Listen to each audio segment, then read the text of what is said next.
बच्चों, आपके सामने 100 शब्द प्रति मिनट गति का डिक्टेशन दे रहा हूँ। डिक्टेशन में आने वाले वाक्यांश देखें। प्राइमरी से लेकर, प्राइमरी से लेकर को डबल कर दें, प्राइमरी से लेकर। उच्च शिक्षा, लाइन को काट के उच्च शिक्षा। पाठ्य सामग्री, पाठ्य सामग्री, पाठ्य सामग्री। नई शिक्षा नीति, ये नई शिक्षा और न से काट दें, नई शिक्षा नीति।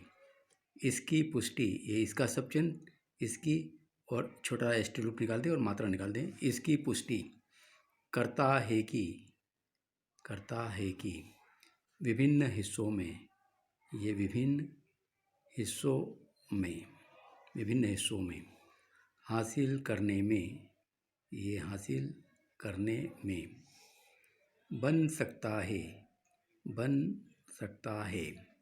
स्कूली शिक्षा, स्कूली शिक्षा। भाषा के तौर पर, ये भाषा और तौर पर डबल कर दें, भाषा के तौर पर। पठन पाठन, ये पठन प से काट दें, पठन पाठन। संपर्क भाषा, माँ भा डार करके भाषा निकाल दें इसमें, ये आप ध्यान रखें, ये घेरा है।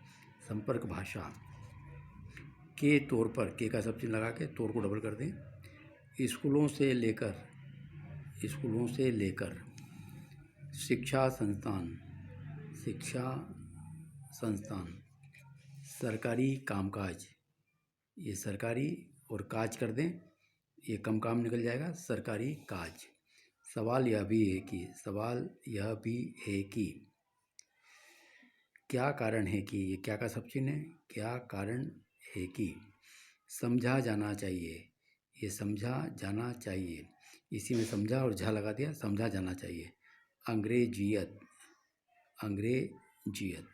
तो बच्चों, ये मैंने आपको डिक्टेशन में आने वाली आउटलाइन बताई। अब मैं इसका डिक्टेशन देता हूँ 100 शब्द प्रति मिनट गति से। अब आप लिखें। Yes start. शिक्षा से जुड़े एक वेबिनार में प्रधानमंत्री ने प्राइमरी से लेकर उच्च शिक्षा तक भारतीय भाषाओं में पाठ्य सामग्री तैयार करने की जो ज़रूरत जताई, वह नई शिक्षा नीति के अनुकूल ही है। प्रधानमंत्री का वक्तव्य इसकी पुष्टि करता है कि सरकार भारतीय भाषाओं को बढ़ावा देने के लिए प्रतिबद्ध है, लेकिन यह आसान काम नहीं, इसीलिए नहीं क्योंकि उच्च शिक्षा के स्तर पर पढ़ाई के लिए भारतीय भाषाओं में स्तरीय पुस्तकें तैयार करना एक बड़ी चुनौती है।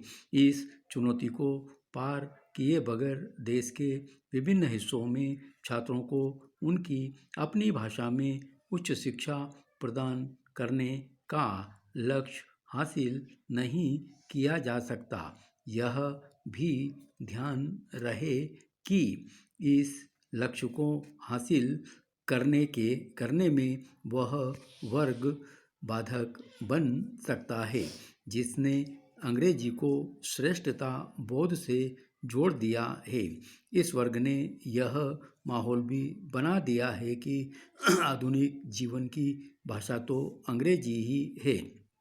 आवश्यक केवल यही नहीं है कि प्राइमरी से लेकर उच्च शिक्षा तक पढ़ाई भारतीय भाषाओं में दी जाए, बल्कि यह भी है कि स्कूली शिक्षा के स्तर पर अंग्रेजी के वर्चस्व को तोड़ा जाए।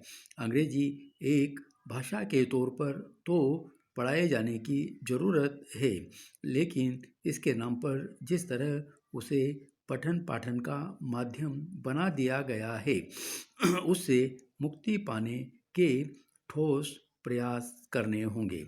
अंग्रेजी की महत्ता से इनकार नहीं, लेकिन केवल उसे ही तरक्की की भाषा मानने का कोई औचित्य नहीं।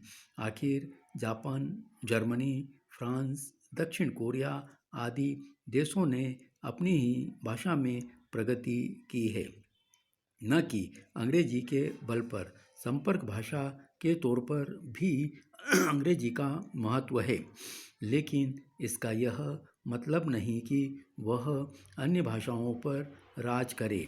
स्कूलों से लेकर विश्वविद्यालयों तक की पढ़ाई भारतीय भाषाओं में कराने की मुहिम तब आगे बढ़ेगी जब इन भाषाओं को शिक्षा संस्थानों से इतर भी महत्ता मिलेगी। आखिर अधिकाधिक सरकारी कामकाज भारत की भाषाओं में क्यों नहीं हो सकता? सवाल यह भी है कि हमारी अपनी भाषाएं न्यायपालिका की भाषा क्यों नहीं बन सकती?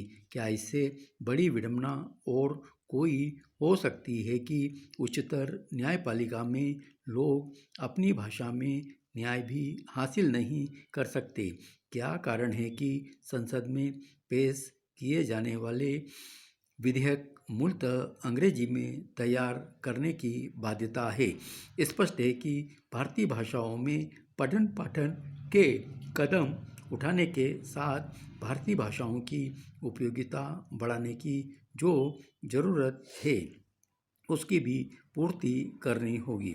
यह भी समझा जाना चाहिए कि अंग्रेजी के नाम पर अंग्रेजियत की जो संस्कृति पनप गई है वह भारतीय भाषाओं के विकास में बाधक बन रही है। धन्यवाद। बच्चों, एक बार आउटलाइन और देख लें अच्छी तरीके से आप।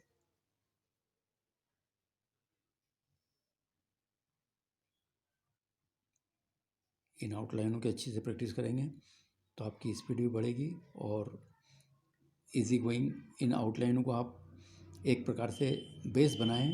किस तरीके से मैं इनको छोटा कर रहा हूँ, आप भी इसको छोटा करना सीखें और उसको एडाप्ट करें। जितना आप एडाप्ट करेंगे छोटा लिखिए उतना ही आपके फ़ायदे की है। धन्यवाद।